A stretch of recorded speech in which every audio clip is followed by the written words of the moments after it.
Hello fellow cultured people. Today this is kinda a requested video, as if you have seen my Q&A video at the end, someone said please make a video about working triggers, safeties, etc, etc. So this will be one of the multi-video series of how to make working parts. So in this video we will be going over a lot of different triggers, different kinds of triggers. As you can see, there's a lot of guns here which each have a different kind of trigger. Yeah, let's get into it. We will start with the most basic type.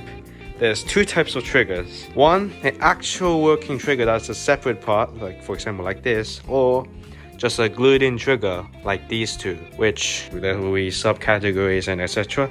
We will go over the most simple ones, which is the Luger and the Thompson first. For this method, it's kind of in the middle ground.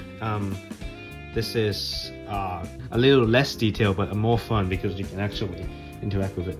If you want something really simple to make as a working trigger, this is the best way to go. So basically for these kinds of triggers, there are two different types, as you can probably see from now. This is just a glued in piece that is reinforced at the top so you can actually move it. That's pretty much the description. That's how you make it. Bend it so it's curved and then glue a backside on it, glue it tight so it will stay curved, and then glue the tip on the top of the trigger guard thing, and make sure that this is reinforced really well, and yeah, this would happen. Or you can do this, which is making the actual part and covering everything on the sides. It will still work, but it's like same thing but fancier and more work. It still moves, and you can see this flexes, and this sometimes uses this to flex as well. So yeah, as you can see probably, it actually, yeah, you can see it's going down this bit. So that's the glued in triggers.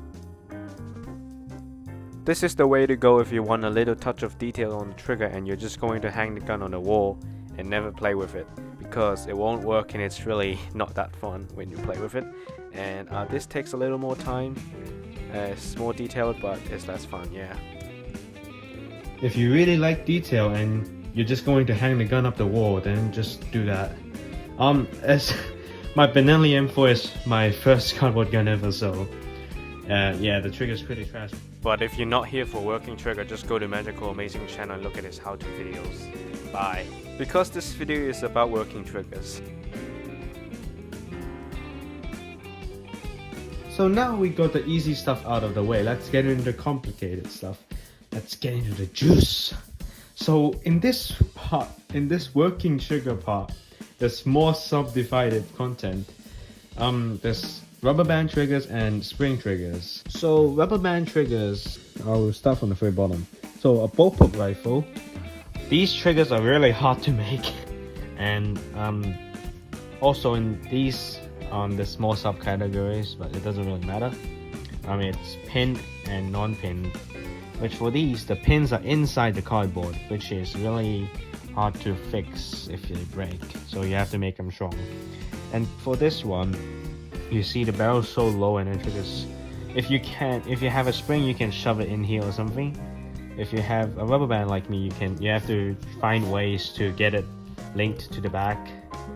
And yeah, I found it by curving it up here. It goes like up here, and then up to the back here. And if this breaks, I can just pull this off by melting these with a hairdryer. I've done it once before because this did snap once. So yeah, that's the very basic, not really basic, the bullpup. So you have to find a way to curve the rubber band up to the back and still make it work. Therefore making it a really bad trigger, like the real guns, like the real bullpups, they have a really weird trigger. Which, look at this. Yeah.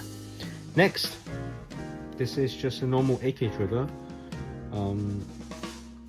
So here you can see there's this little slot here, like this, and this is a pin that connects the trigger and itself. We will go over the actual details of how to make the part later, so stay tuned for that later. We'll go over the types first, so you can see that. Here we have a removable trigger. and as you can see here at the top, this is actually a better example where you can see actually how stuff interacts. We'll go over that later. This is a interacting trigger which works with other parts, as you can see, like this. These are two separate parts, and it's over rubber band. And this one is just a enclosed trigger that just works. And as you can probably see, there's a lot of space to work with, unlike the ball. Now to spring triggers. Spring triggers are good for small guns, really small guns, small stuff. So you can see here, this works really well. And this is a spring. There's a big spring there, and there's a spring there, you can barely see it. Yep, it's up against the barrel. And then this one is the last one, at least I'm aware of. It's just a spring here inside this trigger, I mean the pistol grip, and the trigger pushes against it and just recoils back like a real foul. This goes like this inside and it comes back. This is a non-spring loaded part, and this is a spring loaded part with an actual spring. So here, let me just, you can see, just try and push this down. There we go. You can see this part doesn't have any tension, the back has. So yeah. So now we know the types of triggers. If you want to make that, you already have done it. You stay around because you want to make an actual working trigger. So let's go over how. Before you start anything, you have to look at the picture of your gun. You can see this, normally this thing in front of the trigger. This is to stop the trigger from going too far. So you cut a hole out, and so remember the trigger is going to be about the same size as your trigger guard or smaller, because it can't be bigger unless it's a weird gun. Cut your hole out by looking at the farthest line, like the width of the trigger on your picture. Just trace it down on your gun and just cut the hole out according to that. Don't cut extra space until you make the part and test it out. So that's your basic space, and then you can add stuff on it and then change it basically. And when you get that, you can put your trigger in, which I'll teach you how to do it now. Mostly, if you're making a normal gun, there's plenty of space in there, which I'll show you with my AK-47. This is the most simple to see. Just put this in first. As you can see here, the trigger is a higher piece than you can see here. So it actually has to go inside. So normally what I do is, I'll show you a picture now of a normal, like a base plate. Here you can see this is the basic shape. It's like, so on your base picture you can see this much. So this is your thickness of the cardboard, these two lines, and then this is the trigger shape. It's basically a L, like a 90 degrees at the back, so it can actually stop, and then a sloped front, so you can, you know, when you pull the trigger back, you'll do this and hit against this, so you can actually move it. So the angle of this controls how far can your trigger go, and this space at the back, you can extend it however you want. Not down, no, you can't really do that. And this is space to add pinholes or hooks, which will hook into your rubber band, or add stops at the back, or like spaces where you can push against the spring. Or you can do it at the front with like a piece of extended thing and then pushing down. Yeah, you can add things to it, but this is the basic shape I work on. Making the basic shape of the trigger, you have to use a little bit of your brain. So for example, for this one, there's a barrel right here. You can't have a trigger that's too high, it will block the barrel off. So you need to have some kind of space before the barrel to go. It's kind of like a U shape at the top. So yeah. How do you decide where to put the holes, you ask? So you look at the picture. If there's not a visible hole on the gun, for example, like this or the G11, just put it anywhere you want. If it's a visible one, you need to do your research and know which hole is it. So for example, there's two holes. This one is the trigger hole. So you put the trigger against it at the back, and you like kind of drill this hole first, and then you can see through it, so you will know about where it is. And then if you have a slim enough pen, or like a wire or something, poke like a little ditch so you can see, mark it down, and then just drill it through with like a cutter or like a pencil that's sharp, or like a scissors, knife, whatever. And then layer both sides with your color you want, or if you're fine with one color, one side being having a different color. And then depends on your preference, or like the real gun, is there a front thing? So for example, like my G11, this trigger is really wide, so I don't really have to do it anymore. I don't have to add anything at the front. But for my AK, the trigger base is very slim, so I had to. So now you have got the trigger in, you have to put a piece of thing to stop it, or unless you made it really well first try, you don't have to do anything. So you can just have a hole that's perfectly fit and your trigger working.